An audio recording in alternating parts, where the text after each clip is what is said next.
This episode of Southeast Iowa Today is brought to you by Griner Auto Body of Washington, Iowa, using state-of-the-art techniques and decades of experience to get your car back on the road after an accident.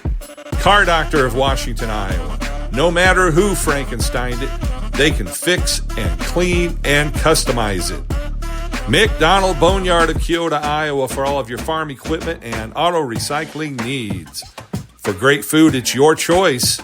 Your Choice Family Restaurant of Wayland, Iowa. Open Tuesday through Sunday. Try the giant Bain sandwich on your next visit. Girling Repair of Winfield, Iowa. If your mower is dead, call Fred, your Husqvarna, Aaron's, and Gravely dealer. Fred also fixes and sells snow blowers. B&B Propane and the family of Jet Stops. CW Tree Trimming LLC. We're into your trees, not your wallet. Serving all of Henry County and the surrounding area, and we offer a senior citizen and veterans discount. Iowa Technology Systems delivers expert IT management that keeps your business running by ensuring your systems stay online and secure. Visit iowatechsys.com. They all present the award-winning Southeast Iowa Today. Here's the author of Christie's Journey, The Beat Goes On, and your host, me, John Bain. It's Thursday, March 5th, 2026, and I'm back at the Henry County Courthouse to cover the Henry County Board of Supervisors meeting. Since it's the first Thursday of the month, that means the county department heads attend and give their monthly updates to the board. Director of Public Health Katie Reuter has resigned and she shares her future plans, so look for that, and I wish her well. Talk about upcoming fiber work in the county as well as health insurance renewal for the county are part of the discussion. Of course, public comment has a couple of gems and nuggets that I now mine into podcast gold. And hey, I want to say hello to the kids and teachers in the area and across the state and country that use this very podcast to see what government looks like up close. I think that's really cool. My timing. 9 o'clock, please rise. I pledge allegiance to the flag of the United States of America and to the republic for which it stands, one nation, under God, indivisible, with liberty and justice for all. Thanks all. I'd like to convene the Thursday, March 5, 9 o'clock a.m. meeting of the Henry County Board of Supervisors. First thing we'll do is do a roll call of membership and secretary. White. Here. Mendine. Here. Dietrich. Here. And Auditor is here. Next item of business, I would like to amend the agenda slightly to include discussion on the Cintas medication cupboard that is here at the courthouse and the AED paddle contract that the county is involved in. So we need to have a little discussion on that. But otherwise, I'd entertain a motion to approve the consent agenda to include the February 12, 2026, the February 19, 2026, and the February 26, 2026 minutes. So. Getting ready to be printed out. We do not have the February 26th minutes for review. So with that exception. Okay. February 12 and the 19th.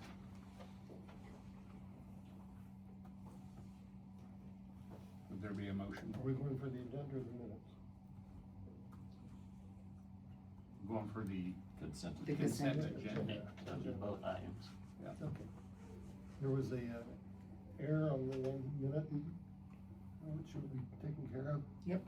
On that 0 instead of a 1. Yeah. Yeah. So with that, I'll make that motion. Okay. Would there be a second? I'll second. Okay. Been moved and seconded, all in favor of adopting the consent agenda items with the amendment mentioned, indicate by aye. Aye. Aye. Motion passed, so. Number 4 is unfinished business.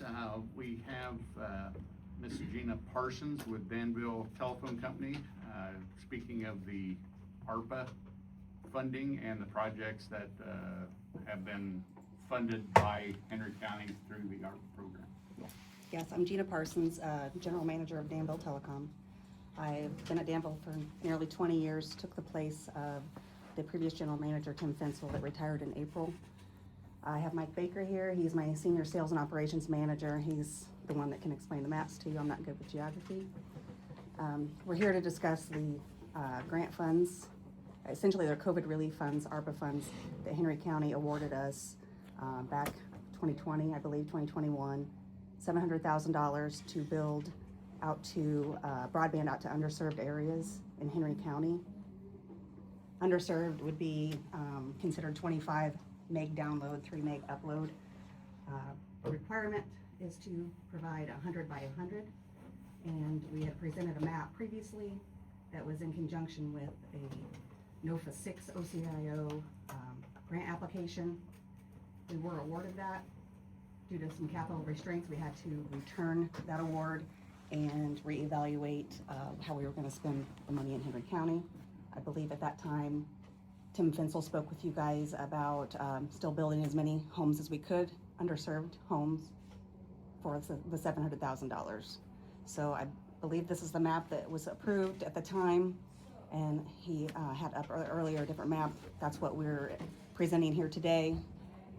We're looking at nearly 90 homes that we want to build to, and it sets us up for further expansion in Henry and in Des Moines counties. And so we're just looking for your approval to go ahead and move forward.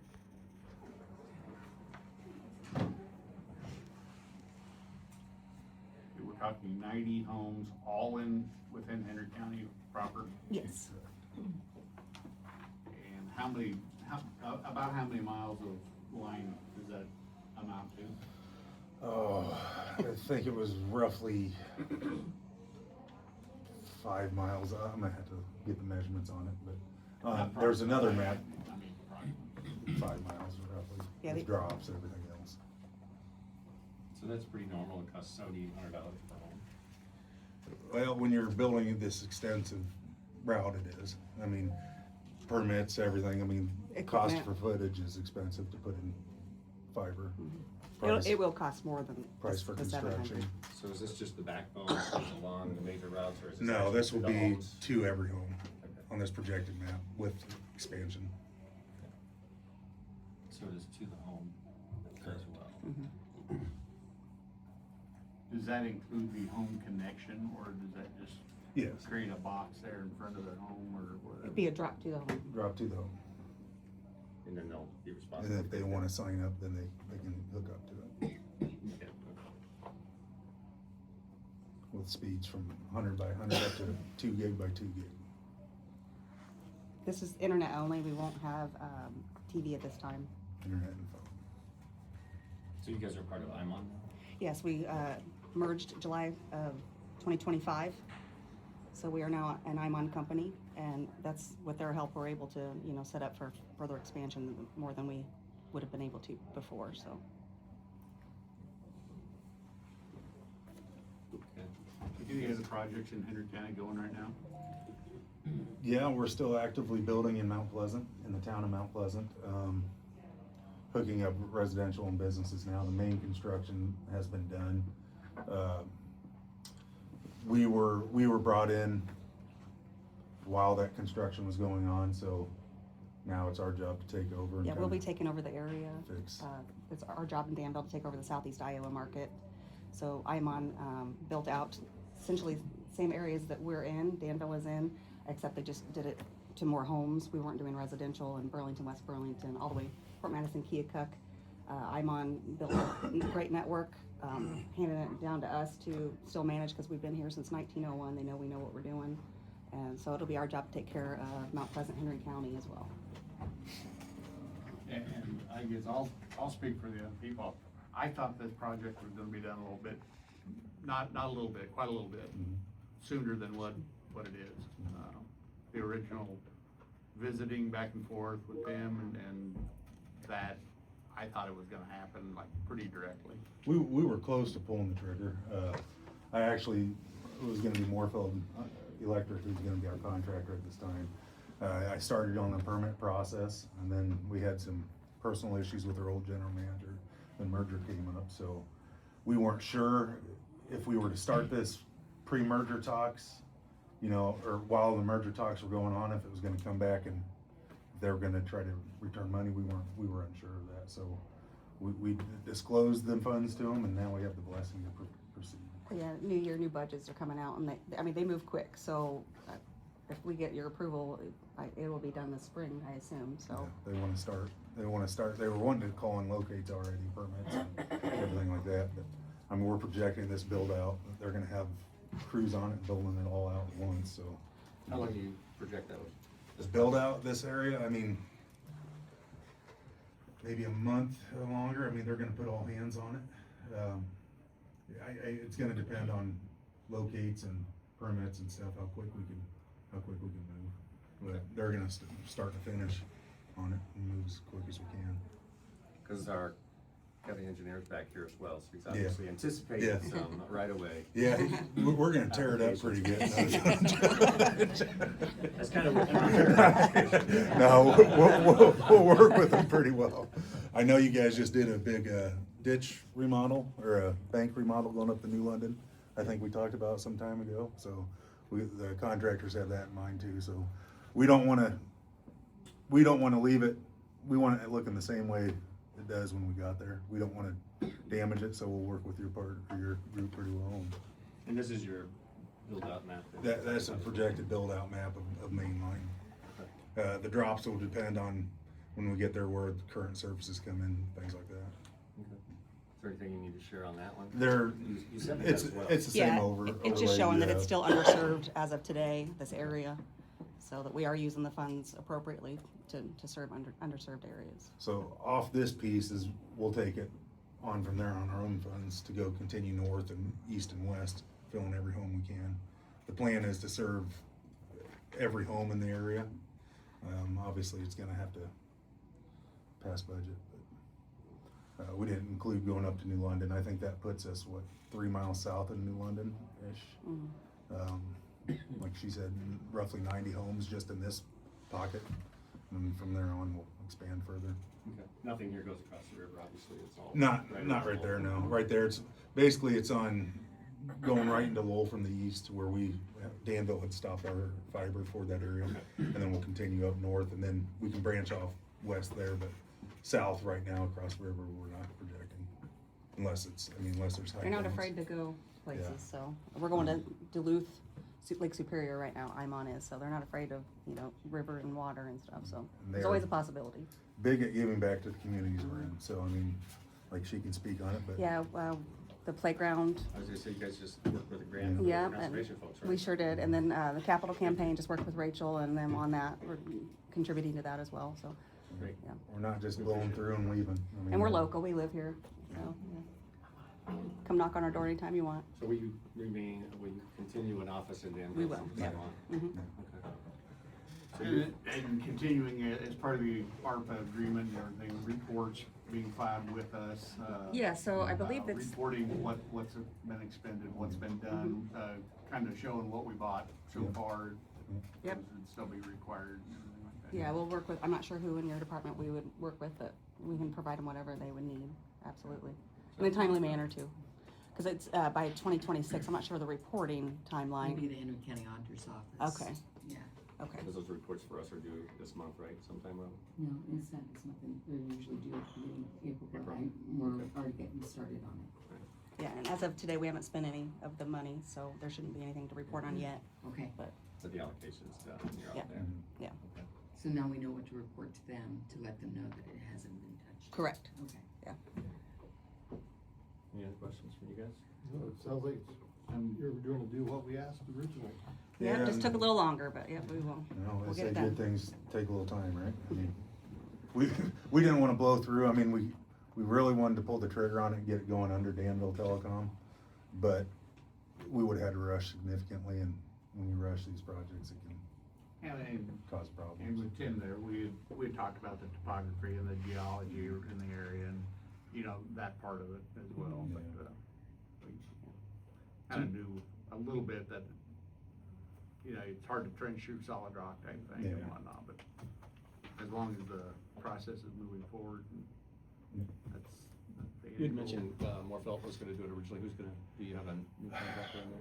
Right now, we have a contractor, it's called Telcom, they've done work in Mount Pleasant. I'm trying to get Morfeld to take on a bigger piece of this. They had bought a big plow for this project originally, but with the delay on it, they decided to switch and trade in the plow and go for a different bore machine, so. We're gonna try to keep as much local as we can.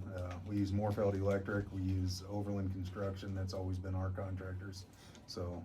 They just seem to do all of it. mhm, Jake's taking notes, so yeah. don't know who to expect. And I'll give you my card too, so. And I got your card, but Okay. the permits, we haven't seen anything Yeah, yet, so. we had them hold off. They were wanting to start last week, but we knew with this meeting, we wanted to hold off, so you should probably start hearing something, maybe even today, get the maps over. Okay, thank you. So really, we do not need to have another vote because we've already approved it a long time ago, so It it's does. just more of an update. So I appreciate So we it. appreciate the update. Progress. Yep.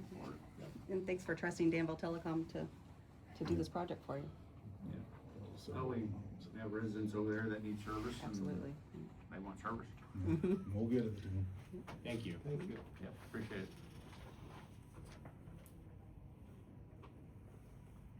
Under number 5, new business, department head meetings. And right, wrong, or indifferent, I saw Walt first. So Walt, would you? Sure. On emergency management side of things, the states had sued the federal government on the EMPG grant. Got wording back that the judge sided with the states, so that money we think is going to come down. This lawsuit was more on some of the finesse stuff. So I actually finished the application yesterday for the EMPG grant. Nothing's guaranteed when it comes to federal government and state government, but it looks like we'll be getting roughly 20,000. That's what you and I talked Yeah. about. Yep. So that should be coming down, so that's a positive thing. Tomorrow they'll be coming in, but Saturday and Sunday we'll be conducting a forensic man tracking class, not a sex trafficking class. That has been out a couple of times that we were having a sex trafficking class. That is not true. That's law enforcement stuff. This is a man tracking class, so if a person goes and is missing, we have more tools in our toolbox to help law enforcement and fire search for the person. So that'll be Saturday and Sunday. Looking forward to that class. The instructor actually grew up in the town that I went to college in, so I'm looking forward to getting with him and talking some Western Tennessee stuff. So that should be fun for me. Other than that, emergency management, we did have one mission here a couple weeks ago or last week with a person out of Hillsboro that went missing, but really wasn't missing. But it took a lot of resources from our county that day. I think 4 deputies, myself, deputies from Van Buren County came up, deputies from Lee County was out, and it was a kind of a false report. I hope I'm not speaking too much. No, he was charged with false reports. And, but it took a lot of resources, a lot of man hours, that we could have been doing other things. Especially the deputies could have been doing some other stuff that, instead of wasting man hours. So that's something that, we just need to, we'll go out whenever we're called, but it's a waste. If it's something like that. On the safety side of things, we had a nice meeting with Stacy Griffin and Adam Kearns here a couple weeks ago. The executive committee, if you will, attended that. They gave us some stuff that I think we're going to discuss at the meeting next week with all the department heads, and whichever the supervisor comes, I think probably Steve. I talked to Steve a little bit about it already. They have some trainings and stuff that they can give. We got some posters to give out to the department heads for the nurse type stuff. I think we got some stuff on OSHA as well. So we'll be talking about that next week in our department head HR safety meeting with Paul. So as far as I know, 0 reports of this month on injuries. So at least I haven't received anything. So everything's going good. And kind of go along with that, we had talked briefly earlier, if you would have time and wouldn't mind looking into like the AED costs and things like that, or doing a comparison as far as what it costs to lease them versus buying them, the pros and cons of that type of thing back and forth, so. Excuse me, Gina, you guys want to leave, you got Oh. one to do, you're welcome to go. You want to stay, obviously, you're welcome to go. I can't see Thank you. around, so, thank you very much. Sorry. They kicked me out, they said I was blocking it. Thanks, Paul. Do we go?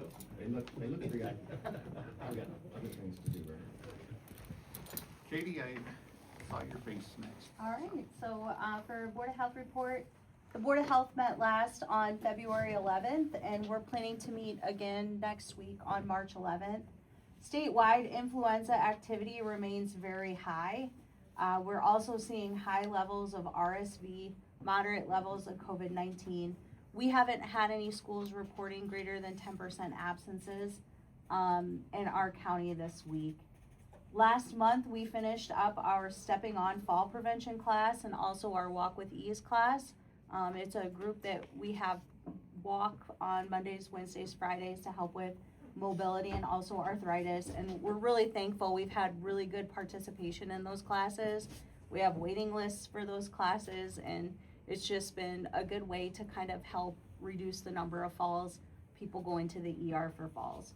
I accepted a position as a nurse practitioner working in long-term care, and my last day with the organization will be on April 1st of 2026.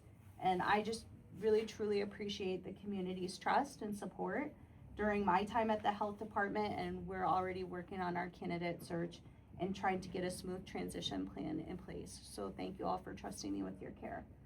I'm gonna roll right into general assistance. It has been a relatively slow month for general assistance. We only had 1 call. The only claim we had was for Fellowship Cup. We give them $500 monthly for food assistance. And then I appreciate your help with the policy. We update the policy every year because our federal poverty guidelines change every year. So I will bring that to you all before my time is up for finalization. We did that in March last year. And then I'll also plan to update the agreement with the Fellowship Cup. That'll be up in, I believe, May. But to get that going so I don't leave that for the next person. Thank you. Mm-hmm.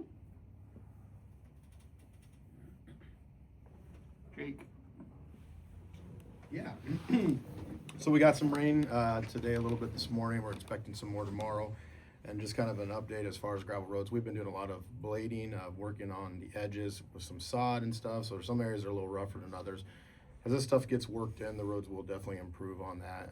After some of this moisture goes through, the blades will be able to work even better yet as far as getting things tied down. So there's a little bit of it out there when you're driving that you're definitely seeing depending on where they're working at. But we've been taking advantage of the weather to actually kind of get some of those edges taken care of to get the road shaped up before we start re-rocking. And actually today we are re-rocking up in the Winfield area there off of Quaker. So we got that repaired from the detour that we had last year with Highway 78, the right weather to get that stuff tied down. So the guys are up there today hauling rock. We did send out our patching crew early this week. We finalized some riprap that we pushed on Fremont Avenue. That's that culvert that we replaced. and I have that as an update later. But we did open that up to traffic. The traffic control signs are still out there, but they're off to the side. We're trying to get the subcontractor in to get those removed, but that road is open to the public now. So we will take that off of our website to show that closure. And then I talked about Quaker and blading. Blading's kind of be the emphasis here as we get more moisture to try to take advantage of getting things shaped up. And then as far as the miscellaneous and construction, Lexington Avenue, that's the box culvert that we started construction on. It's between 110th Street and 115th Street. They removed the bridge and then they're getting ready to start excavation to get down for the footing. I would anticipate them not doing a whole lot today, just with what's coming up, but they're out there getting things prepped to really get into set the footing elevations and then some of the rock that they put underneath that. So they are making progress out there. And then 235th Street, they are actually continue working on removing. Now we're down into the rock, so they've got the footing removed. Now they have to actually chip out rock to get to the right elevation for the new footing to go in. So they're working on that with a smaller crew, and then another part of their crew is actually going to be driving piling today on the west abutment. So they've been working on prep work there. So if you're in town, you may hear some ding ding.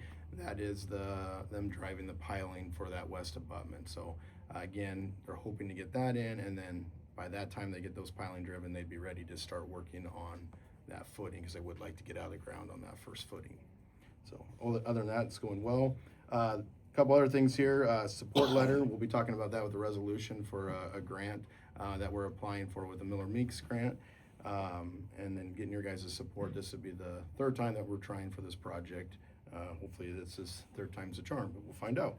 And then we did have a resignation last week with our mechanic, and we will be posting that today for the mechanic's position, and we'll post that until we have the position filled. And then we are currently working on looking at reviewing applications for our equipment 2 operator position that we have open. And that's it for now.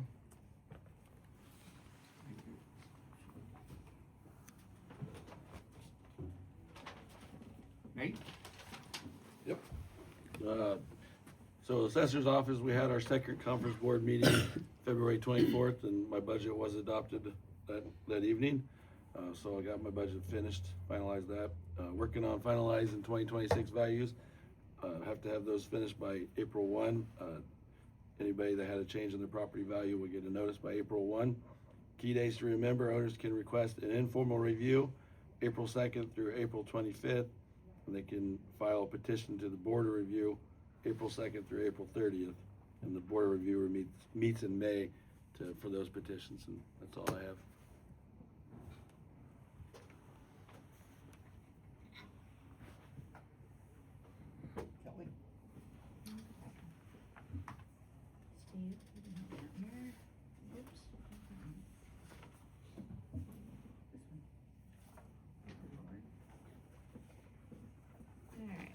So again, you'll have your investment account balance spreadsheet, your general ledger, and the motor vehicle and driver's license running total collections retained for the county.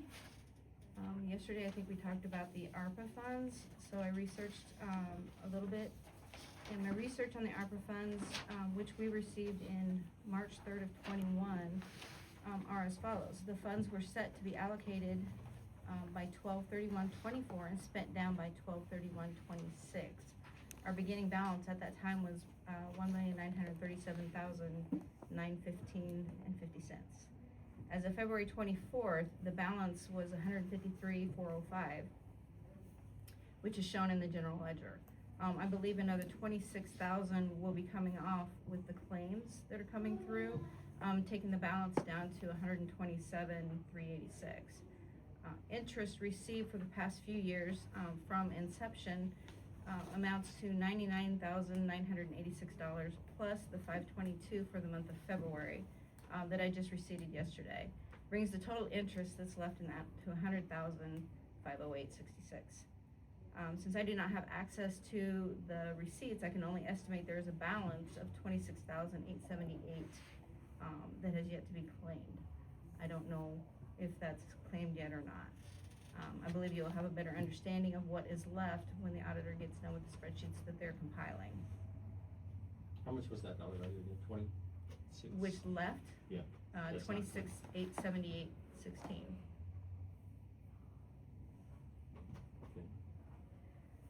Okay, so that deals with the ARPA part of it. My office staff recently went through a reminder learning sessions with the DOT on fraud training. I had not been granted the same sessions, but as a frontline working treasurer, I added those trainings to my list of things to do. There are about 18 modules, plus I still have my Karosh to do, which means I'm bringing down my office percentage. My bad. Reminder, I will be at the ISAC conference next week, Wednesday through Friday, as most of you will. And at the AMVA conference the following week, Monday through Thursday. My final reminder is that the March property taxes, the second half, are due at the end of this month, which is on Tuesday. I ask people to please do not rely on the postmark. By law, we can accept postmark payments dated March 31st. However, in September, there was an issue with dropped off payments not being postmarked where they were dropped, and therefore the postmark was a day off. And by Iowa code, that means penalty is due. I do have some press releases that I can give the radio and the newspaper if they like. I can't claim this. Another treasurer did it, but it's really cute. It's just a reminder that to make sure that if you want to wait till the last day to send your taxes in, make sure you have the postmark on it. And go in and physically put a postmark on it, because otherwise we can't accept that postmark. That's all I have.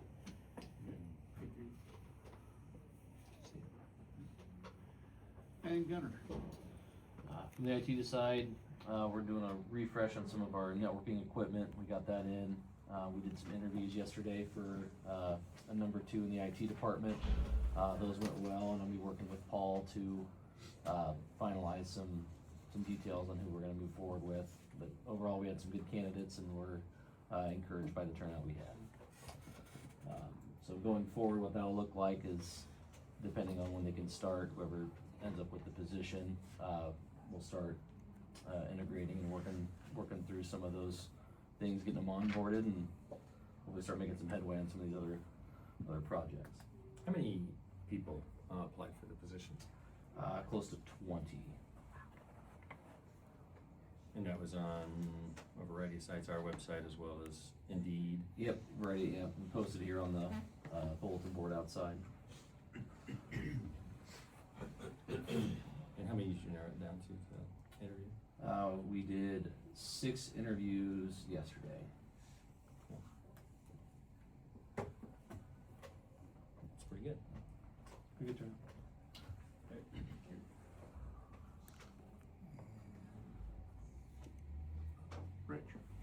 Yes, thank you. Last month at the Sheriff's Office, we had a pretty good month, not super busy, not super slow. Our call volume countywide still is on the downward trend because of good effort. I don't have the numbers with me. I apologize. I got hen scratching this morning instead of my prepared notes. Jail continues to run around 60 inmates per day. As of last evening before I went home, it was at 59. Fleet is doing really well, with the exception of one vehicle. I think we talked about this last time I was here, or a couple times ago. We had to replace the transmission in one car that we chose to keep for an extra year, and it backfired on us. Traffic safety is tended to be our topic of conversation over the last month, accompanied by fires. We've had a lot of fires in the county. We had one that was over a couple hundred acres. Started with, we believe, a flicked cigarette into a ditch. Started there, and it burned off almost 200 acres. Traffic safety is a big topic because we had a fatality a couple weeks ago tomorrow. It was a fatality of a young person from Waco High School that died near Trenton, unfortunately. So over the next month or two, we're going to do some enforcement projects to try and curtail the next one if we can. We'll be putting extra effort on our county blacktops, W55, X23, and J20 because of those needs. We did receive some complaints as well that yielded extra effort. We had a nice meeting with Jake yesterday and a young woman from Trenton area with concerns about the traffic there, and I think we have got some good ideas in the works, at least to try and make a difference. Fires, like I said, we're part of that as well, and we're looking at our ordinance to see where we're at with that. Our budget's in good shape. We're looking good for the last several months of this year's budget. It should be decent. And over the last 6 weeks, I've been working on 2080 agreements with our municipalities. I think I've met with about 3/4 of them so far, and then by the end of March, I'm hoping to have met with all the other cities. Worked with Steve a little bit on that to try and work one out. One attorney firm out of Cedar Rapids represents all but 3 of our municipalities, so that could streamline a little bit, hopefully. And hopefully you saw my email yesterday, and we get some progress working on that, and that is what I have. Thank you.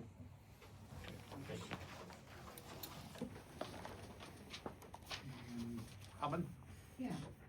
So our office is still continuing answering questions about the special elections and what people need to do if they want to run for supervisor. That's a constant in our office right now. Our office has been very busy for that, which is, it's awesome because people are reaching out to us. They're more in depth on what's going on. Also, had a meeting up in Cedar Rapids. It took all day, left at 10:30, didn't get back till 6:30. I had to take an employee with me on that, and I'm still working on the budget and getting data entry into the system so we are compliant with our deadlines. And that's all I got. Thank you. Mark? I have nothing. I did get a report from Paul, if you wanna read that, I can't read it from the back of my head, but he sent us, he's doing a deposition this week, so he said he was unavailable, unfortunately. So, if you wanna read through that, you can. He will be here next Tuesday. I think we had a couple of meetings set up, 1 o'clock, and then a normal meeting at 2 o'clock with the department heads and the leadership team to go through some other areas.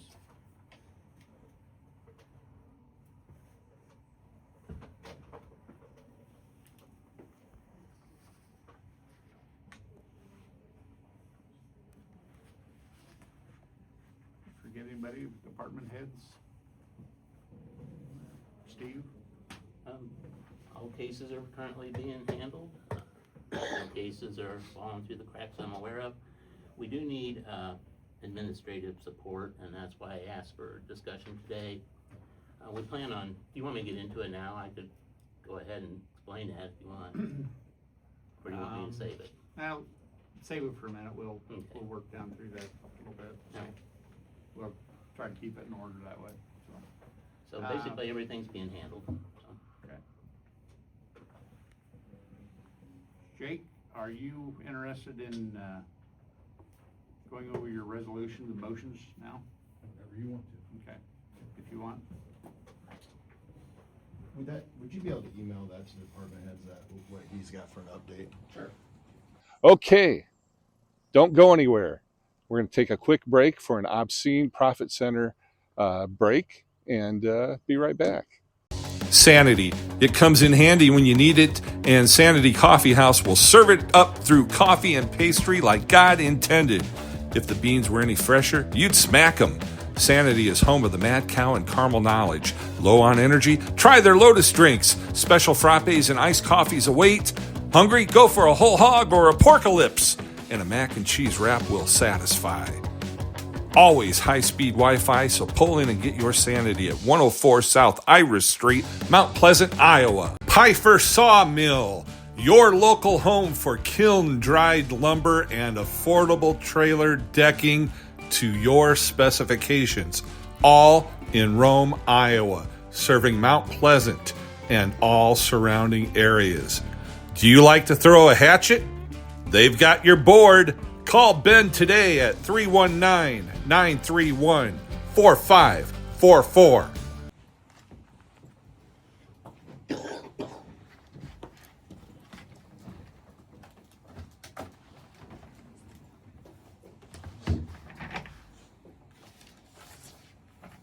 gonna start in order? Yeah. Pull that up.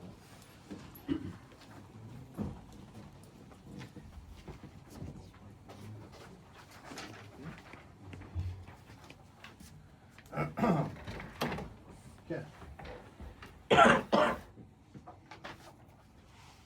Ducks in a row here, sorry.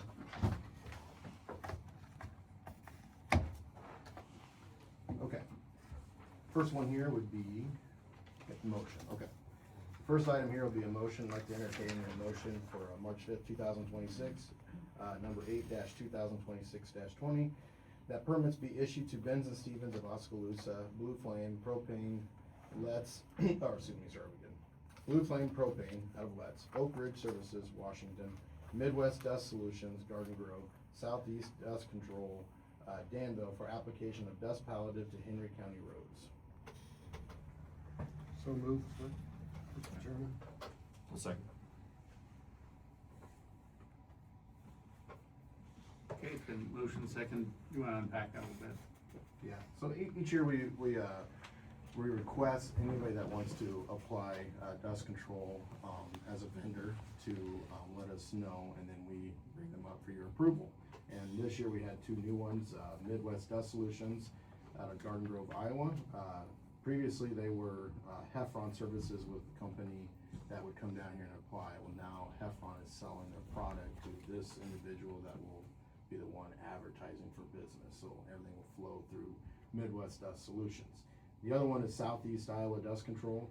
Again, they are out of Danville, Iowa, and they're offering their products, and it's just a new company that's coming in. The other companies, Benz and Stevens of Oskaloosa, Oak Ridge out of Washington, Blue Flame out of Let's, have been pre-approved ones in the past, but each year we bring them forward for you guys to approve that. Okay. Is it the same product that they're applying from all the different companies? Or? No, they have some varying products that they do. So there's mag chloride, there's calcium chloride, and there is some tree sap. So they're all ones that we've approved in the past, that they have to, we have to know what's going on, so they have to make sure that they're appropriate to put on them. Any further discussion on that? There's been a motion and a second made on that. Go ahead and take a vote on approving that. You want roll call? Yes. Okay. White, Yes. Lindeen, Yes. and Dietrich. Yes. Sign that.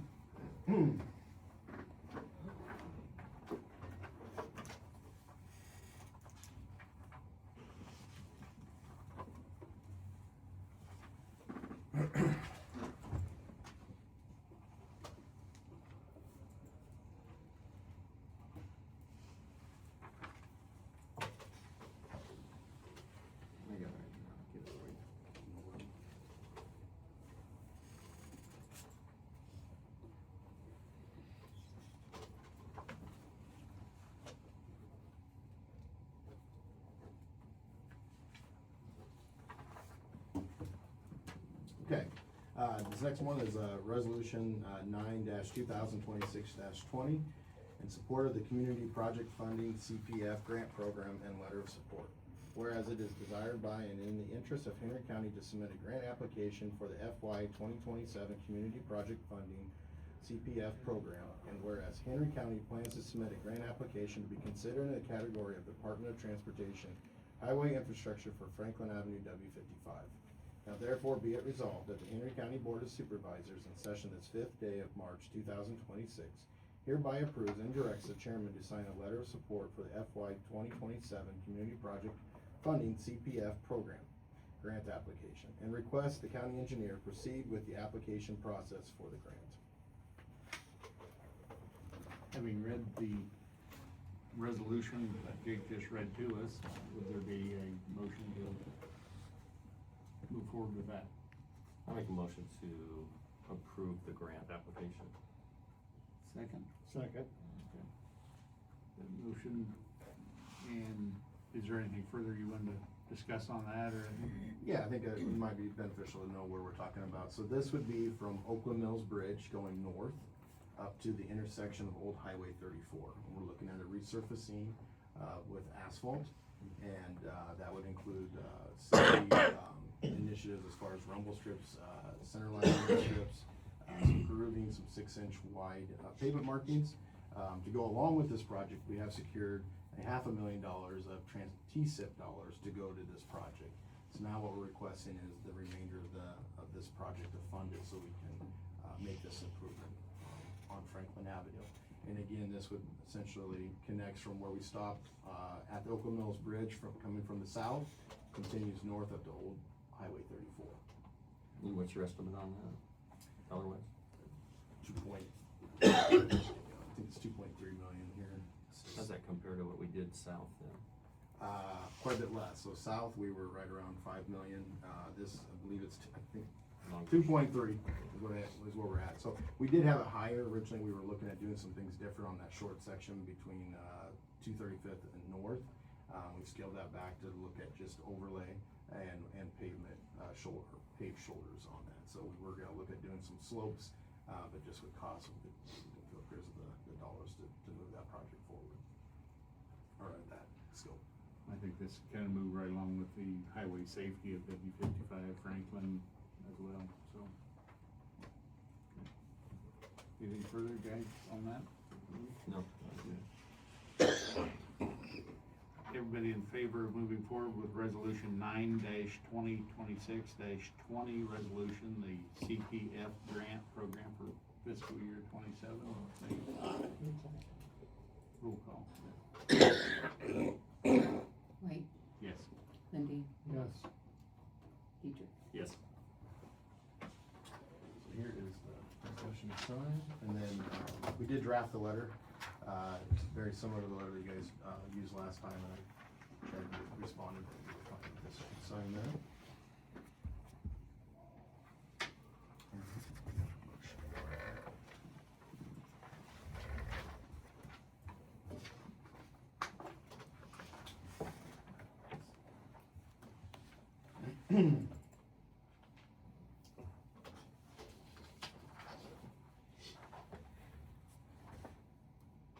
When do we know when that grant will be? I could not tell you for sure on that. I know we have a really tight window, so last Thursday we received the email about the opportunity, and then everything has to be turned in tomorrow. So that they can get that list to start dwindling it down to what they want to do. I do think we'll hear if we're in the ballpark, probably within a month or two, it sounded like, as they go through, if you make the cut. There's usually several cuts as they try to dwindle down the projects that they want to move forward with, so cross your fingers. Next one here's a little wordy, so just deal with me here on this, okay? And then we'll get into detail of what we're talking about. So this is around the Trenton area.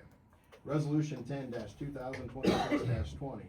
Whereas the county engineer has completed a speed study on Franklin Avenue, W55, and 170th Street, H28, and Merrimack Road at the city of Trenton, and recommends the following speed limits.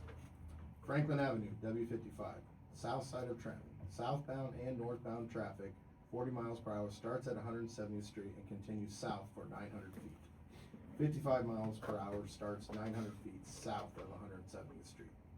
North side of Trenton and northbound and southbound traffic, 40 miles per hour, starts at Merrimack Road and continues north for 800 feet. And 55 miles per hour starts 800 feet north of Merrimack Road. Merrimack Road, northwest side of Trenton, westbound and eastbound traffic, 25 miles per hour, continues 550 feet west from Franklin Avenue. 40 miles per hour starts 1,050 feet west of Franklin Avenue and continues west for 500 feet. 55 miles per hour starts 1,050 feet west of Franklin Avenue. 170th Street, H28, west of Trenton. Westbound and eastbound traffic, 25 miles per hour starts 150 feet east of Franklin Avenue and then west for 1,725 feet. 40 miles per hour starts 1,575 feet west of Franklin Avenue and continues west for 550 feet. 55 miles per hour starts 2,125 feet west of Franklin Avenue, east of Trenton for eastbound and westbound. 25 miles per hour continues 150 feet east of Franklin Avenue. 40 miles per hour starts 150 feet east of Franklin Avenue and continues 650 feet. 55 miles per hour starts 800 feet east of Franklin Avenue. The following roads inside the unincorporated area of Trenton are 25 miles per hour unless otherwise posted. Ash Avenue, Birch Avenue, Chestnut Avenue, Dogwood Avenue, 2nd Street, 3rd Street, 4th Street, 5th Street, and 6th Street. Now therefore be it resolved by the Henry County Board of Supervisors in session this 5th day of March 2026 that the above speed limits be installed and recommended and effective immediately. One comment on that, I said east of Trenton, I said eastbound, I should say eastbound and westbound traffic, so I was gonna handwrite that in here. I overlooked that, so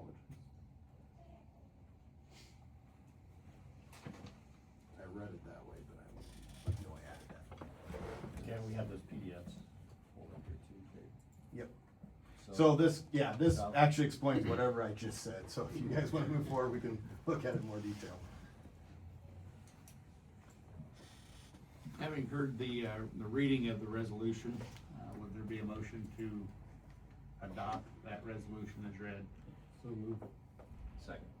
Okay, then moved and second, you wanna have Yeah, further I'll give you discussion some, on I'll give you some background on what's going on here. So we have done some work around the Salem area to try to clean up the speed limits to make it more clear. After, obviously, with some questions that come up about that accident that happened, 2 weeks ago. One of the things was looking at what's going around as you're coming, and, it was not as clear as you're coming in and out of those that community what the speed limits were. They were established, but after some of that discussion, we felt like this would be a proactive step or reactive to look at this to clarify. Now, up front, that's not what caused this accident. The accident was further south, but this was brought to our attention that, hey, we could do some cleanup here, and that's where we're at today, kind of direct in. So I visited with Sheriff Rich on it just to talk about enforcement and what we look at. Again, just kind of clarifying those zones that we were talking about. So that's what we're trying to do. So this here that you're looking on that PDF is the north end. Just as you're coming into town, most of the signage was already there, but where we're clarifying is on Merrimack Road, we're adding that 40-mile zone to slow people down so you're not going from whatever the gravel road speed would be to 25. I will caveat, we're gonna put a sign up that says 55, but by state code on gravel roads, it's 55 during the day, 50 at night. But the number one issue on gravel roads, it's whatever the conditions are that warrant that. So we felt like that was a way of ending that 40-mile-an-hour zone more cleanly, I guess. So I'll just pass that on. Now, if you go to the other page, this is the south end, 170th Street. We really had no speed control as you come in from the gravel to Trenton. So I think that will be a more noticeable change for the public out there. The south end on Franklin Avenue, it just establishes that it is 40 as you leave Trenton until you get to the 800 feet or 900 feet south, with 55 would start then. So it just, again, clarifies what we have out there, and we felt like passing resolution will kind of overcome everything else that we had in that area.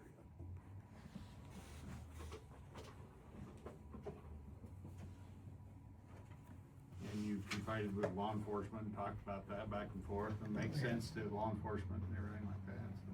Yeah, we really looked at an older report that they had, and again, we're more or less cleaning up, trying to make it more clear what we're doing in that town.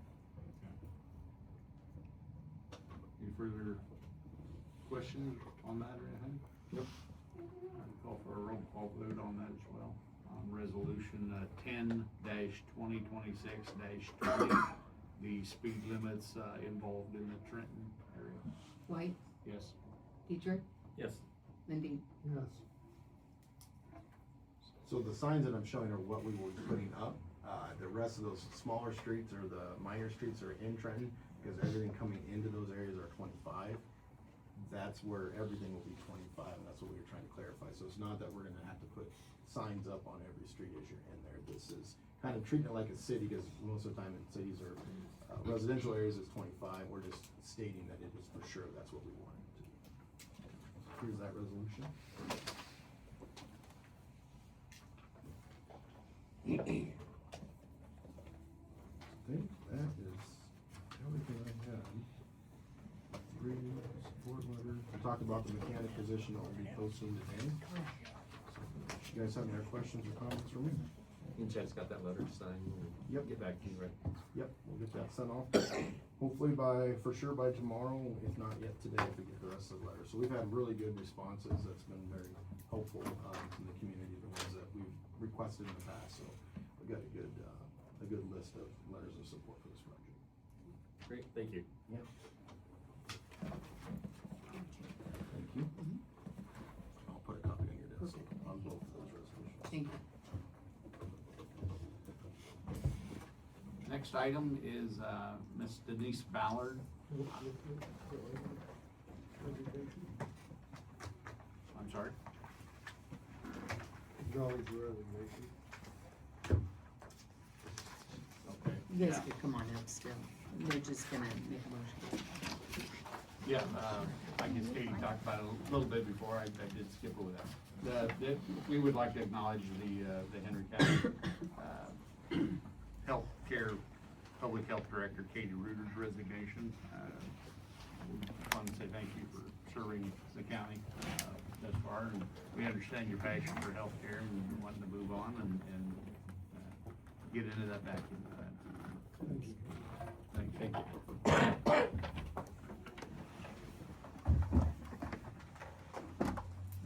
Now moving to number 5D, Denise Ballard. Good morning. Good morning.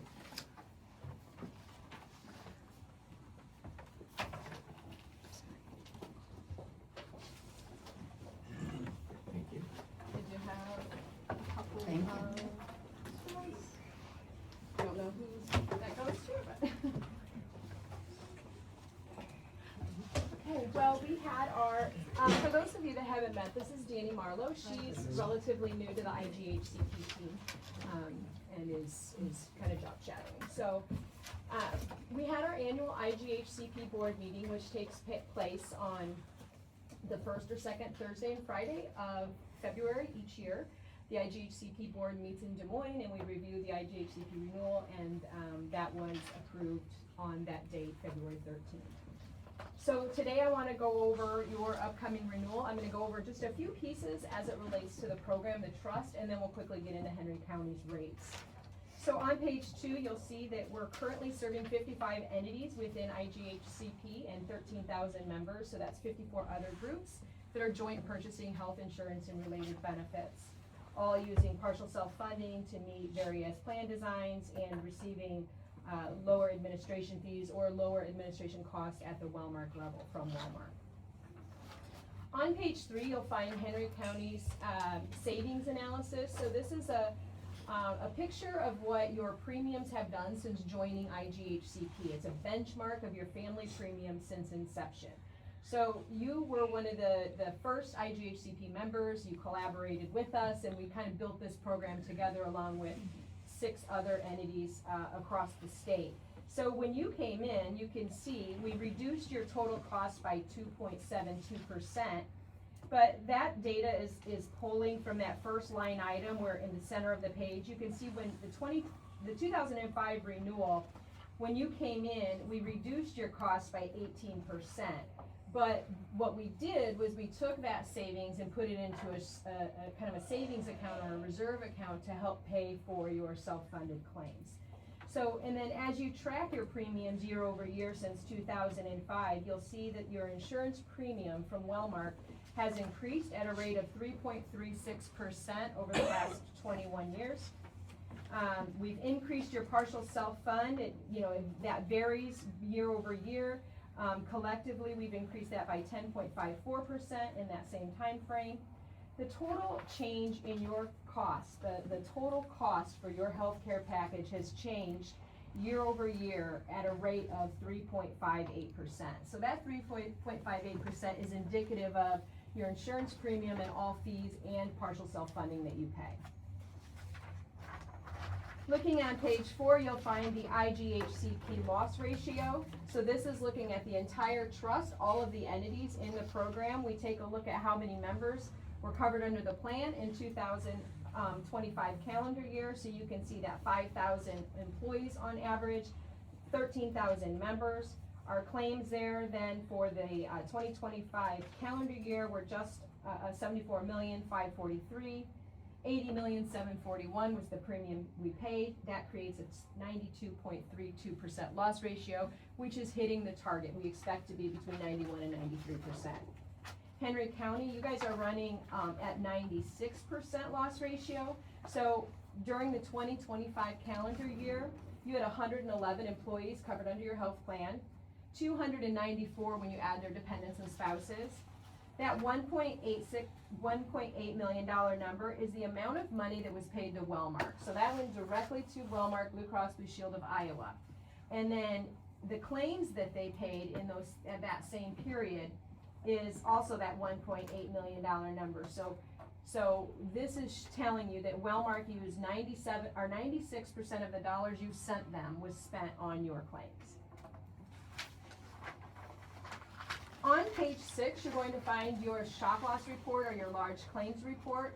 This is a report of the members that are covered under Henry County's health plan that have had a single diagnosis where claims paid for that diagnosis has equaled $10,000 or greater. To better understand this report, if you go 4 columns in, you'll find an age band. That age band is indicative of the member. Go over 2 more columns, you'll find REL in that blue banner. That is relationship. So an E would be an employee of Henry County, an S would be a spouse, and a D would be a dependent. At the IGHCP meeting, we did discuss this report. This report is Wellmark's first report run on their new reporting platform. So the information is the same that we're used to seeing, but it's new software. And when they ran this report, over in the section where it says diagnosis, it was pulling the diagnosis, other general symptoms and signs for several different diagnoses. So that has been corrected, and in this month's reports, that's reflected. So I apologize about that, but by the time we had the reports, we had to wait till the next month to get those corrected. Page 7 is a continuation of those large claims. Page 8 and page 9 reflect your receipts and disbursements report. A receipts and disbursements report is it's an accounting report that's sent from EBS's accounting department to the auditor's office, summarizing by month the activity of the consolidated bill. EBS sends the auditor's office a consolidated bill collecting premiums for your various insurance products and fees. The top section of this report reflects the collection of those monies. The bottom section of the report is the disbursement, leaving your account balances at the most bottom right-hand corner. So on page 8, you're going to find your full plan year. Last year, July 24 through 25, June 25. If you go to the very following page, this is a year to date. It just captures the first 6 months of your current plan year. Again, calling your attention to that most bottom right number on the right-hand corner, that $210,000 number. That reflects your reserve balance, your self-funded claims account. So when we receive your claims on a weekly basis from varying providers, we access the dollars from this account to pay those providers.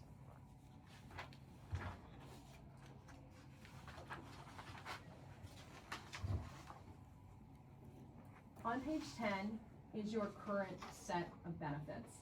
These are the benefits that are in force today. There aren't any changes for the upcoming plan year. We always watch closely what the lobbyists are doing, what the legislation is, how's that going to affect the employee's health care plan. Is there anything we can do to react? Those types of things. We work very closely with Wellmark and their lobbyists to understand what's going on there and what impact that's going to have on your employees. For the upcoming plan year, there is one change. In October, Wellmark indicated to us that because of the new Pharmacy Benefit Manager bill, PBM bill, that there's a section of that bill that's intended to protect rural pharmacists, so that they can better compete with the big box pharmacies, like the CVS's, the Walgreens, the big PBMs. So in your current plan, in all IGHCP plans, there's a benefit for mail order drugs. If you use the mail order drug program, you get a month for free. So you can get a 3-month supply of medication for 2 co-payments under your current mail order program. That benefit is creating incentive away from your local pharmacies. So Wellmark had indicated to us that we had to remove that from your plan. However, we have seen great savings to the plan because it is less expensive to go through those big box stores. In addition to that, over the last 10, 20 years, employees have gone from, hey, this is more cost effective to this is more convenient. I want to continue mail order because I know on the last Thursday of the month those drugs are in my mailbox and I don't have to worry about it. So what we were able to do was negotiate with Wellmark to, instead of pull that benefit out of your plan, we're just going to give that benefit to your local pharmacies. So if you have an employee that utilizes maintenance medications and they want to access that locally, beginning July 1, they can do so and have the same premium incentive, or the same copay incentive, where they can get 3 months supply for 2 copayments. That'll start July 1. Outside of that, no changes for your upcoming plan year. That's going to take us to your risk review, and this is, any questions on the health insurance? I know I went through that fast, I'm trying to be cognizant of the time, but I'm happy to spend as much time on it as you'd like. So how does one access the mail order? Yeah, how do we share that with the pharmacy that we want to take Yep, advantage of? so beginning July 1, that is going to be apparent when you show your card. It's all done through programming. Okay. No special actions on the. No special person. actions, it'll happen automatically if they have a qualifying drug. The pharmacy will know that and be able to give them that extra month.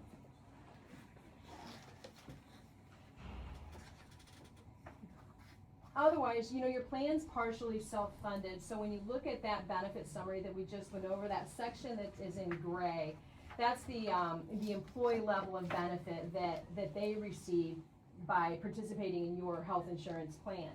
However, the county is purchasing a higher set of liabilities from Wellmark and then funding the claims that fall between that high liability and then what you're delivering to your employees. So on page 11, we'll demonstrate for you what the county's risk is relative to self-funding. In order to understand that risk, you first have to look at what point will Wellmark start paying a claim at 100%, because if they're paying at 100%, the county's not paying and neither is the employee. So when a claim hits that $73.50, that's when Wellmark begins paying at 100%. So Wellmark's out of pocket is $73.50, but the employees are going to pay $650 of that because that's their out of pocket maximum. So if we remove the employee's liability from the Wellmark liability, what that leaves is the county's risk. So on a single contract, on any single person covered under your plan, the most Henry County's healthcare plan will pay, reserve plan will pay, your self-funded portion, is $6,700. So even if you have $1 million claim, you're on the hook for $6,700, no more. Okay, it's 2 times that for a family, so $13,400 is the liability for your family contracts. You have 31 singles covered under your plan and 76 families. So if you multiply each of those associated risks times the participants and then add them together, that shows what the county's risk is, or liability. Your liability to self-fund is that $1.2 million number. In order for you to hit that risk, you would have to have 100% of the people covered under your plan hospitalized in the same year. We know that's not going to happen. What I expect to happen is between 20 and 25% will hit the risk. So currently, Henry County is funding your liability at 23.79% of that risk, or $291,645. So that $291,645 is what's built into your cost today to cover your self-funded claims. If you look just below that to get an understanding of the that 291 and is that enough? If you look at your 5-year average, your 5-year average claims utilization is 318,000. This year you're running slightly high at 326,000, but not, nothing that I'm alarmed with. So if we assume 320,000 is probably your utilization, then the 291.6 isn't enough, but you have a reserve balance of $210,000. So that reserve that's sitting there is earmarked or intended for your health plan. So the idea today is, if you take your renewal as is and don't make changes to your funding, you would have about a 2.5% renewal, 2.46 to be exact, and that's keeping your funding where it's at today, that $291,645. So you should anticipate that you'll you'll use some of your current reserve if you don't add more new money to the plan, which is, acceptable. That's why we care, that's why you, that reserve has been managed so well, is so that you can leverage it to offset future costs. Now, if your comfort level is, no, that is where we want our reserve to lie, we like having roughly $200,000, you can increase the amount of new money coming into your plan and take something greater than a 2.46% renewal. Does that make sense? I think a couple of years ago, we used the analogy of feed it with a garden hose, you know, just Yep. keep a trickle back into it. I agree. In fact,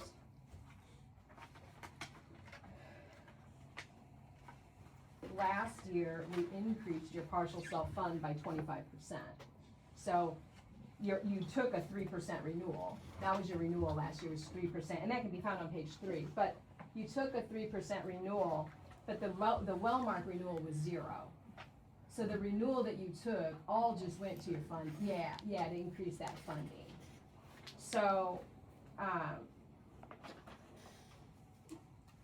if you look at page 3, you see in the center of the page where all the numbers are, where that gray highlight is going down the page. Go just to the left of that highlight where it says change in PSF funding. That shows you year over year what you've done to that funding. So last year, if you go all the way to the bottom in that column, last year you increased it by 25.95%, the year before 0, the year before 2.42, the year before you reduced it. So you know, we're very purposeful in this discussion each year relative to, do you want to add new money to the plan, or do you want to spend down a little bit of that reserve?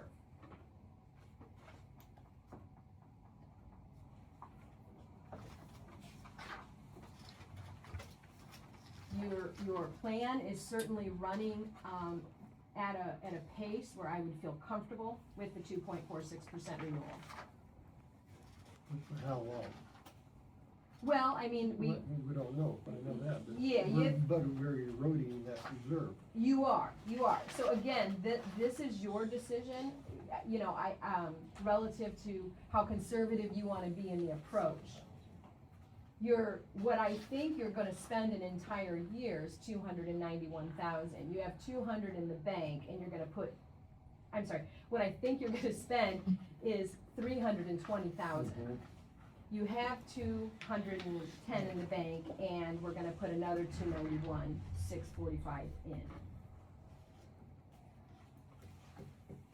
And I don't know if you have, is there a motion for this, or is this discussion? Discussion. Perfect. So I certainly don't need a decision today. This, for me, is a place to start. So if the feedback I get from you is, well, we'd like to see what a 3% renewal looks like, or 3.5% looks like, so we can see what that would do to our funding, I'm certainly happy to run those scenarios and get them back over to you. You plugged in a 3?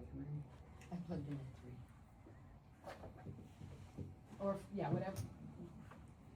I'll take your advice, what you think you want to see relative to additional alternate funding. Pretty easy to run the chart out. Absolutely, yeah. I would like to see a 3. I'd agree. Okay.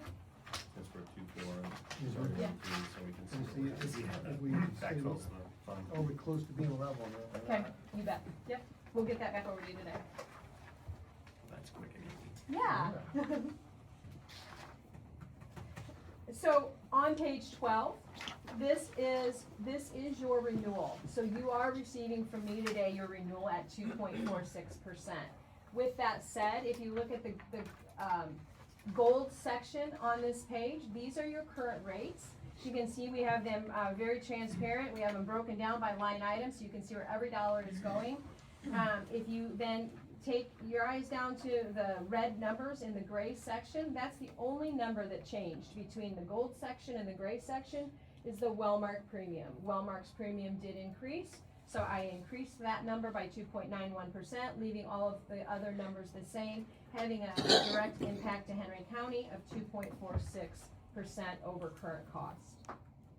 Within that 2.46%, $291,645 is allocated to your claims.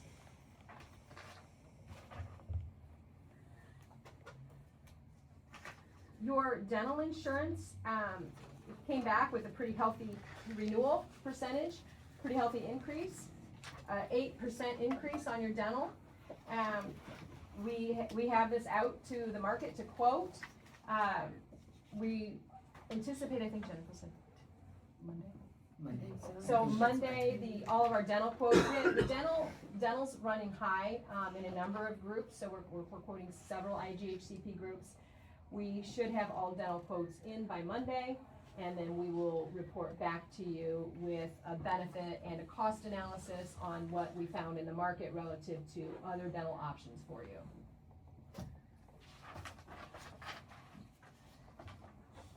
On the life insurance, this is a benefit that we quoted this year. What that means is we take it to the market to make sure we're getting the best premium for the best, most inclusive benefits.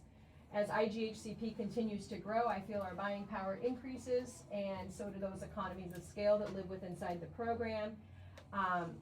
So we go take a look at the market for all of those reasons. We did find some competitive options out there. However, I took those options back to the current carrier because they are doing a good job. They pay claims timely. They're easy to work with. Their customer service is good. So instead, we presented what we feel we deserve to that carrier, and in return, we are able to reduce all IGHCP group employer-paid life insurance by 4.5%. So all 55 groups are getting a reduction of 4.5% across the board. On the voluntary life, these are employee paid products. This is a voluntary life insurance program. The employees are going to see a reduction in their life insurance as well. We were able to get an 8.5% reduction across all age bands for your employees. And then in addition to that, and in my opinion, probably the most important piece of this new negotiated contract is the one-time true open enrollment. What that means is that all employees are going to be just this one July, treated as a new hire as it pertains to the voluntary life insurance. They can get up to $200,000 of life insurance at this reduced rate without answering a single medical question. The downside to having a voluntary life insurance program like this is employees are offered at one time, and if they don't get in, they can't get in the future unless they can satisfy medical underwriting. Medical underwriting is very hard to satisfy. So there's a lot of people that get declined. By allowing this one-time true open enrollment, we're able to open it back up to all of your employees that haven't had this opportunity in many years. So they can get up to $200,000, no questions asked for themselves, and $40,000 for their spouse. Page 15 reflects our business associates, and then on page 16, you're going to find our current members. IGHCP continues to grow. We did have one group join us in January. Our typical entry days are January and July. In January, Waterloo Waterworks became part of IGHCP. We are currently speaking with a handful, 6 to 8 groups that are looking at us for July.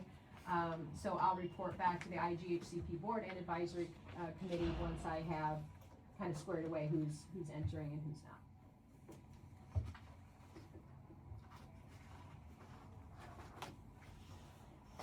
So I will rerun the renewal at a 3% and show you what those 3% rates look like, in addition to what that 3% will do to your partial self-fund. In addition to that, we'll report back on the dental quotes as soon as we have them in our possession. Anything else I can do for you?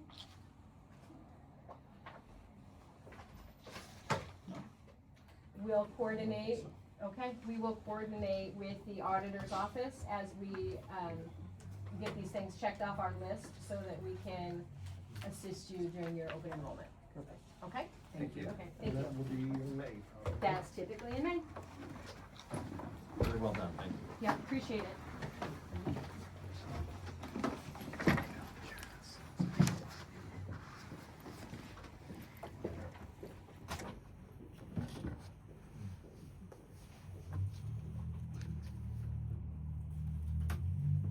And moving on to new business, I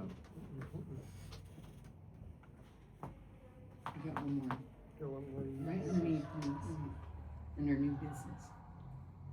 under E, Mhm. discussion. Yeah, that's what I'm saying, new business. Letter E. Discussion on request from the county attorney's office to hire a temporary administrative assistant until March 31, 2026, which is the date of the special election. Yes. Mr. Chairman, if I may? Yes. Right. I came to the chairman regarding this request for temporary help, and it actually doesn't require board action, I don't believe. But given the special election coming up, I wanted to make this very transparent that we intend to hire a temporary employee. And I've already spoken with her, it's Gail Donnelly, who's worked for us previously, longtime circuit clerk's office person. She's agreed to come back just on a temporary basis from March 16th through March 31st to help with our administrative work in the office. She won't require any training because she's previously worked in the office, been trained. So she knows all the confidentiality issues, anything else that can arise. She's graciously agreed to come out of retirement temporarily and help us out. So we want to move forward with that. I'll work with Robin on any paperwork we need for a temporary part-time hire. But I just wanted to get it out there so everybody knows what we're doing. There always tends to be rumors about the county attorney's office and what's going on. So I just wanted to make this just out in the open for everybody. Here's what we're doing, here's the person. Okay, good. Yeah, you're funded through the end of June and the Right, funds. would yeah, we have the money in the cover that, budget, so obviously, should be- thanks to I recent think departures, Yep, so. you should be good, but All we right. appreciate the update. Yeah, thank you. Whoops. Anything else, Mark? Nothing on that one, nope. Good. Moving to other business, under item number 6A is a copy of the annual certified local government report for year 2025.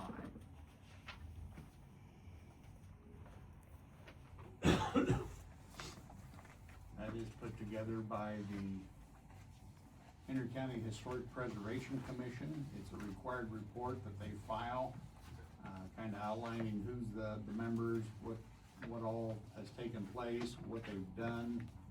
And if somebody wants to look at that, I would be more than glad to share it with anybody who wants to read it.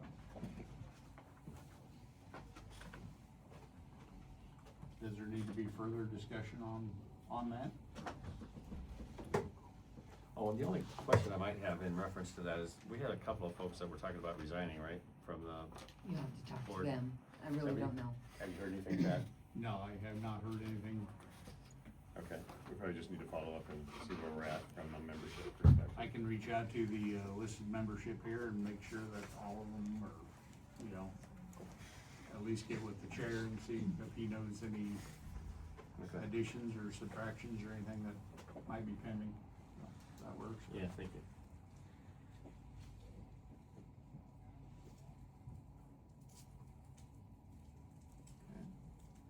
And then we have a couple renewal of liquor license acknowledgements. They're not really up to us. They are a state license, but we acknowledge them and let it be known that they're taking place, so. You have the original or? Those are it. Okay. That's what they have on, Okay. they moved their stuff to another site, Okay. and they look informal, but that's what Okay, they yeah, are. they had a little different look to them. Yeah. I'll read it, pretty straightforward. Class B retail alcohol license renewal. Name of legal entity is the SMD Ventures LLC. They are registered with the Secretary of State, have the business number for the Secretary of State. It'll be doing business at the Oakland Mills Bait and Tackle shop They're at 1529 253rd Street in Mount Pleasant, kind of specialty bait tackle. They will also sell alcohol. There's some questions here that I don't think anybody's really interested on, how many square feet of floor space the place has or anything like that, but it's operated by Marcy and Steve Davis of Mount Pleasant, local residents there. They've met all the criteria for the alcohol license to be issued, so I'd like to acknowledge that. Then the second one would be also the Deerwood Golf Incorporated at the Deerwood Golf Course driving 2870 Deerwood Golf Drive, New London. They've met the criteria as required. It's operated by the Michelle and Greg Lurdahl of New London, are the ownership information for it, so they were issued that permit. So any discussion on that? Yeah. So, and then that was item B and C. So moving to item D, we want to talk about Cintas. Cintas is a service provider that provides AED shock machines for the heart. They also provide a medicine cabinet for the different things. If you need an aspirin or a Tylenol or anything of that nature, that it's a service that's provided here at the courthouse, the conservation office. DSO got one? No. They don't have that. Secondary roads, I think's got one. We're looking at, trying to budget cut as much as we can. I mean, it's kind of just the rental of the AEDs. There's 5 AEDs. It looks like $580 or $683 a month to rent them.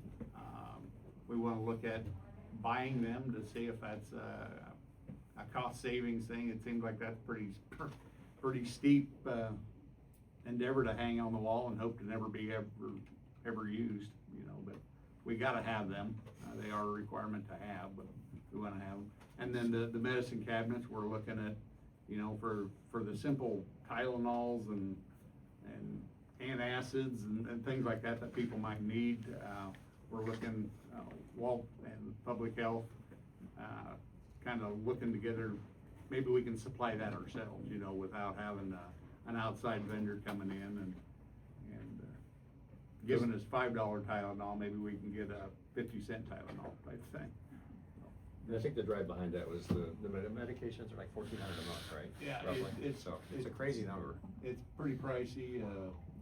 Everything's pretty pricey. So we're just looking at trying to. I mean, every bit adds up. So we're just trying to look at it. Yes, sir. So, and this is my opinion, it's only my opinion, but when I look at, excuse me, Tylenol, antacids, that kind of stuff, if I need that stuff, I supply it myself. I don't rely on the county to give me an aspirin or an antacid. I think if a person needs it, they need to go to Walmart or Hy-Vee or wherever and buy their own. I don't know why we're supplying, Band-Aids I understand. People get hurt on the job, we need to bandage them up. That's fine. But the medications, my opinion, that's all it is my opinion. People need to supply their own medications. And that's my 2 cents. I think that the kits are different from department to department too, so that might be something to look at. We don't have a Cintas kit, but we don't carry any medications for employees either. So, yeah, I think what you said, I've always carried a little vial of Tylenol. If I need a Tylenol, there it is type thing, so. We gotta be self-reliant. I mean, You can't hold everybody's hand. And I would add, Chad, if you're looking at the cost of an AED unit, we've purchased several in the last year through our grant for different areas in the county. It's just over $2,000 for the unit. So if you're looking at $683 at 12 months, that's just over $8,000. So you're gonna recoup your cost within 2 years. And those units last a fairly long time. It's around 10 years. The batteries don't need replaced every year. The pads don't need replaced every year. So if you're looking at like a cost saving measure, you'd be better off. Yes, it is a cost up front, but over time, you're not paying that rental. So that's my 2 cents. But I agree with Walt on the medications too. I don't think that's something we should be supplying. Yeah, and along with the AED machine, Cintas says that they will sell the existing machines to the county at a rate of $400 a piece right now. So That's a deal. does that tell me that they are at end of life type thing? All you have to do or is go check the expiration date on them. Check gotta the do a pads little and bit more batteries. work on that, but yeah, $400, if we could get them for $400 and they last for 4 or 5 more years, I mean, that's Your money that's It'll all be we worth want to it, it, so. yeah. I think it's worthwhile looking at. I was just gonna add, I don't think anybody's using the medication, like their medication or ibuprofen that way. Like, I know at least with us, there's just this, like, if you got into that emergency side, like if the treatment for, if you were experiencing a heart attack, there's aspirin. Sure. And it's outside my wheelhouse, but we're not providing treatment, but we have been filling our own, but most of it's just first aid stuff. As you use it, somebody's replacing it, so yes, it should be easily done by our departments. That's what we're responsible for. No, I mean, it was last year, I was looking at the bill and it was like a pair of $14 tweezers to remove a splinter. It's like, wow, you know, that just seems like a lot of money, you know, I'm It is a lot of money. saying what it is. We did away with Cintas a couple years ago, just shortly after we moved, but the cabinet is ours. The cabinet we purchased from Cintas, so don't let them take them. Yeah. If we discontinue that service, Yeah. because we still have a Cintas cabinet on our wall, but we replenish it ourselves with those simple things. A 50-cent tweezer Yeah. instead of a $14 tweezer. We have gauze and Band-Aids. We do have some Tylenol in there and so forth, but we purchased that stuff on Amazon for a splinter of the cost. And it's been very cost effective. The AEDs, we have one in every squad car and a couple around the building. We get battery replacements when they need them, and we check them monthly. The AED pads, you could trade them out at the local hospital for free. Yeah. They take them for training purposes, or they use them quicker.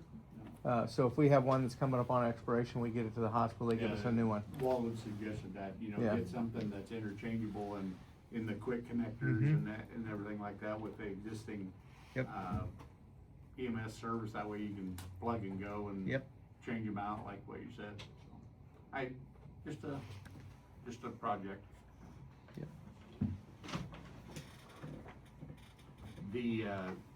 And what we wanna do is, that contract will come up on the 15th, I believe. We have 2 contracts right now that are coming up shortly within Yeah. a month with each other, but we have to give notice within 30 days. And the one's getting close to when we're gonna have to give notice, the other one we still have a Right. couple months. Right, which is the first notice needs to go out, and that's during the week of the ISAC. Yep.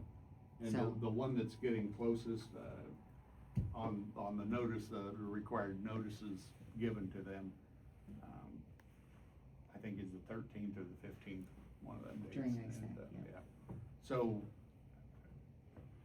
I guess should we take an action so we can cancel that contract?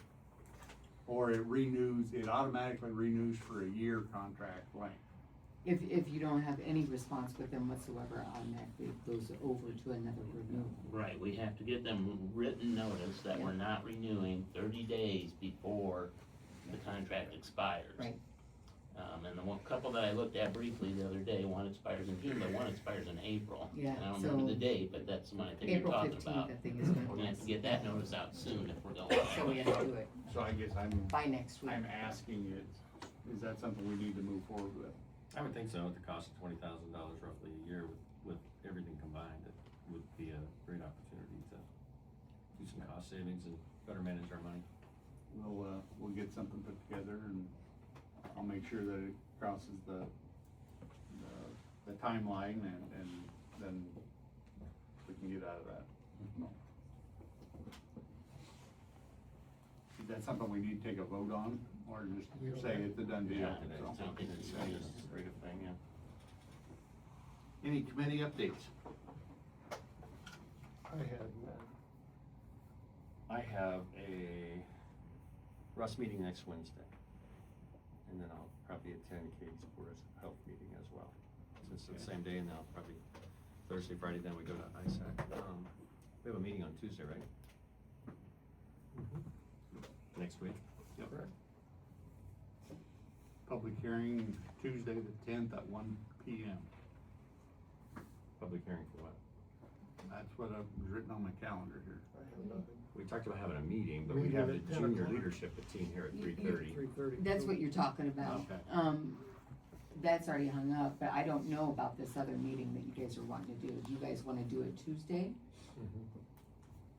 This, you're talking this 3:30 overview of things all county with Rachel. It's that Q&A that Yeah, we the need to Q&A. discuss, yeah. What that's gonna amount to, there's a group of young people that are in kind of a leadership class through the chamber and through the city of Mount Pleasant. What they're gonna go, they're taking a tour of the Mount Pleasant Correctional Facility. They're taking a tour of the Henry County Jail. Then they wanted to know if it'd be all right to come up here and meet with us, just a Q&A on anything county that they pop into their head type thing. And they wanted to know if that would be a 3:30 possibility. So we did, so it'll be posted and everything. It's already posted. Yeah. Also, so March 10th, you would like to have a supervisors meeting that morning, is that correct? No, I think we talked about We've that got that yesterday, taken care right? of. Just prior to this. Yeah, 1 o'clock, we said. Supervisors meeting.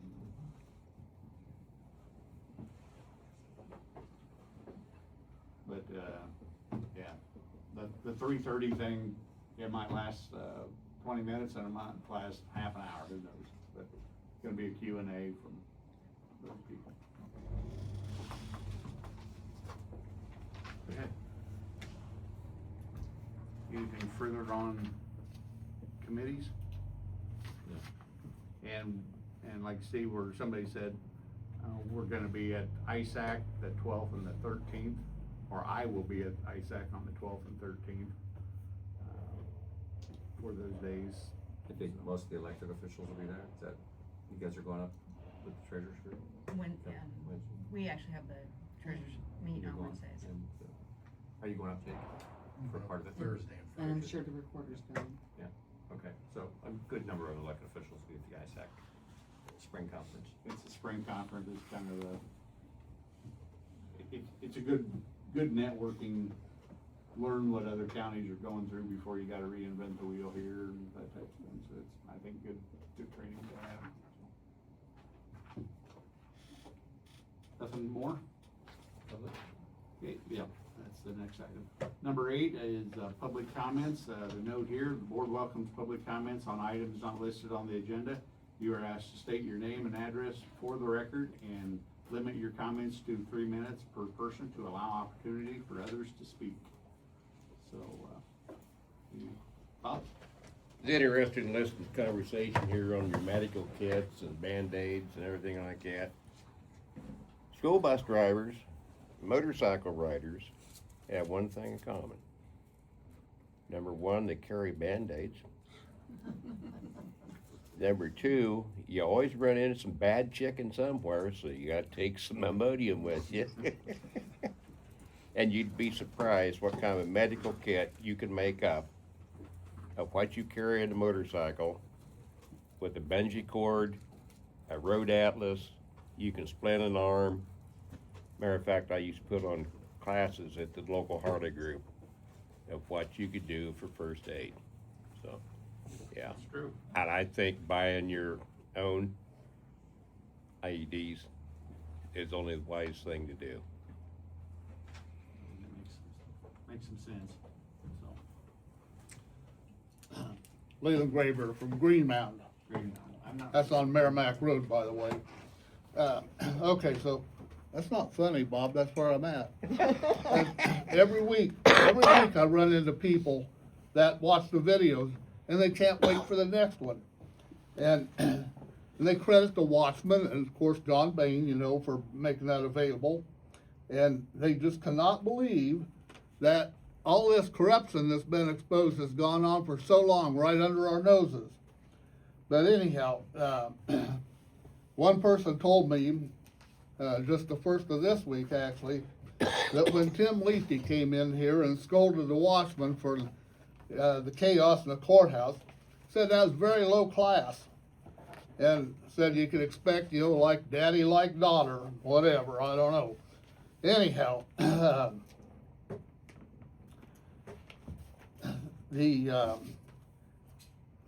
lost my place again. The attitude of elected officials hold themselves above the people's not uncommon. And we've seen this over the years and even commented, one of you even commented that you think the people are stupid. And I don't appreciate that, but anyhow, you know, if we held you guys to the same standard that you held us to, you know, when you guys have a boo-boo or do something wrong, make a dirty deal, pun intended, then we assume all you guys are doing that. You know, just like you had that burn ordinance for all of us. Anyhow, just all it takes is one or two you guys make the whole outfit look bad. So here's another low-class actor in our government, the county attorney, gone now, dismissed criminal charges and then prosecuting the deputy by putting him on the Brady Giglio list. And then 2 supervisors refused to pay that deputy. I don't know if you're making any headway on that or not, but I think you need to take care of that.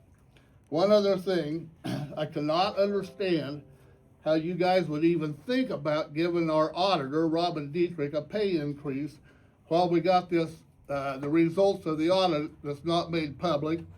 And this IT scandal's gone on for years and years and she's involved in that. Anyhow, so the good news is, people are really excited about having a new county attorney. You can't believe what people are saying. And also, they're excited about getting a new supervisor that can work with Steve Dietrich. And that's all I got. You're welcome. Thank you. We're gonna miss you, Katie. Anybody else? Yes, Katie, thank you. We're gonna miss you. Ron?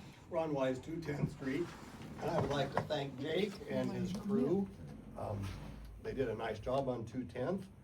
I would prefer that it get paved, but I guess I'm on the list after Sheriff Rich. He gets his paved first. But this will do. They did a very nice job. Thank you. Thank you. Appreciate it. Wouldn't that be awesome? Well, I'm still, you gotta go first, I heard. That's right after you get free gas. Yeah, that's right. I've been trying to get free gas out of Jake and he's not budging. They did a very nice job. I appreciate that. Thank you. Appreciate And it. I hope I live long enough to see Racine done. You will.